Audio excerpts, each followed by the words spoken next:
approximately 25,000 emails sent. So with 25,000 emails going out, that's not a major effort, particularly if spam filters blocked a lot of that. But what the emails were that have been singled out so far is they appeared to come from the right-wing group, the Proud Boys, and be targeting at Democrats, encouraging them to vote for Trump and saying, we're watching you, we have your home address, we know who you are, look out. So it's a voter intimidation effort. And Brian, the question here is really going to be one of intent, right? Because Chuck Schumer came out last night and said that John Ratcliffe's discussion of this and description of it as something that was designed to harm Trump doesn't square with what he was briefed on from the intelligence community, where this was more an effort to sow chaos generally inside the election. So what were the Iranians trying to do here is an important question. And then, of course, did they accomplish anything is another important question, Brian. Listen, we focus on that. By the way, and Eamon, I'm going to kind of go in a little bit of a different direction today in a panel, and I think it's publicly available. I'll tweet out the link. I'm going to interview the FCC chair, Ajit Pai. We're going to talk about Section 230, which is the idea that social media companies are, quote, publishers. You're sort of our cyber expert, Eamon.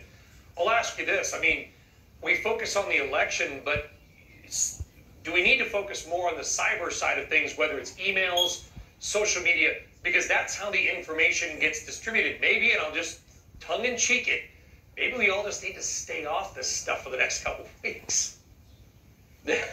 Well, good luck with that, first of all, Brian. And then, look, I mean, this was not a terribly sophisticated effort, right? Right.